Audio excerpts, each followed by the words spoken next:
Hello guys, welcome to my channel RS cookings and crafts and blogs. ఈరోజు అయితే మెల్లిమికర్ curry ఎలా చేయాలో చూపిద్దామని మీ ముందుకైతే వచ్చేసాను. ముందుగా అయితే గోరువెచ్చని నీటిలో మెల్లిమికర్లు అయితే కొంచెం సాల్ట్ వేసి నానబెట్టుకోవాలి.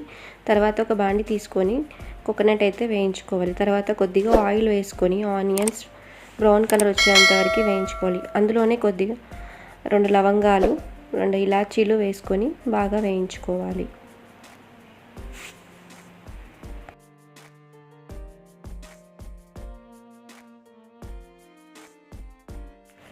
ఆనియన్స్ అయితే బాగా వేగిపోయాయి. ఇప్పుడు 2 మీడియం సైజ్ టమాటాలు తీసుకొని కట్ చేసేసి దాంట్లో వేసి వేయించుకోవాలి.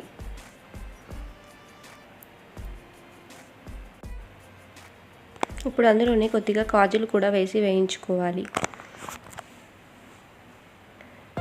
బాగా త్వరగా వేయించుకోవాలి. వేయించుకున్న తర్వాత స్టవ్ ఆఫ్ చేసుకొని కాసేపు చల్లారనిచ్చుకోవాలి. తర్వాత మిక్సీ పట్టేసుకోవాలి. ఇప్పుడు అదే బాండీలో కొద్దిగా ఆయిల్ వేసేసి ఆనియన్స్ అయితే వేసి వేయించుకోవాలి. ఆనియన్స్ బ్రౌన్ కలర్ వచ్చేంత వరకు వేయించుకోవాలి.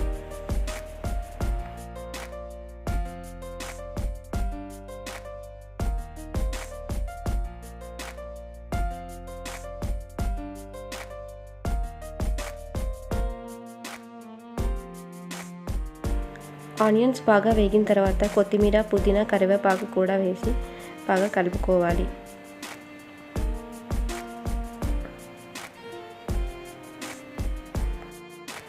ఇప్పుడు అందులోనే కొద్దిగా పసుపు, కొద్దిగా అల్లం కూడా వేసుకొని బాగా కలుపుకోవాలి.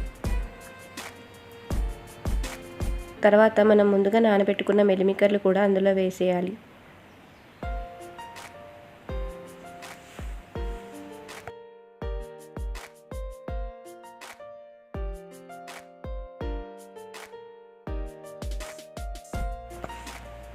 ఇప్పుడు అందులో 1 స్పూన్ కారం, కొద్దిగా ధనియాల పొడి, 1 స్పూన్ సాల్ట్ వేసి బాగా కలుపుకోవాలి.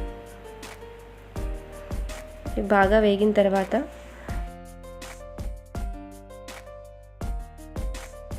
మనం ముందుగా ప్రిపేర్ చేసి పెట్టుకున్న మసాలా పేస్ట్ని అయితే ఇందులో వేసి బాగా కలపాలి.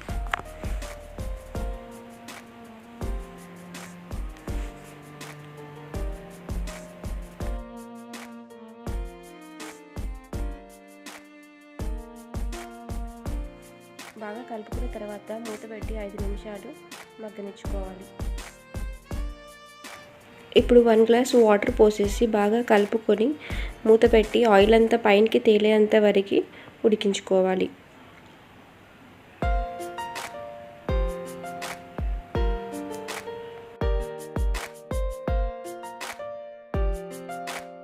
ఎంతో రుచికరమైన మెల్లిమికర్ కర్రీ అయితే రెడీ అండి. మీరు కూడా తప్పకుండా ట్రై చేసి చూడండి. Same as it is mutton curry లాగా వస్తుందండి. ఈ కర్రీ రైస్లోకి కానీ చపాతీలోకి కానీ చాలా బాగా ఉంటుంది. మీరు కూడా తప్పకుండా ట్రై చేసి చూడండి. Thanks for watching my channel.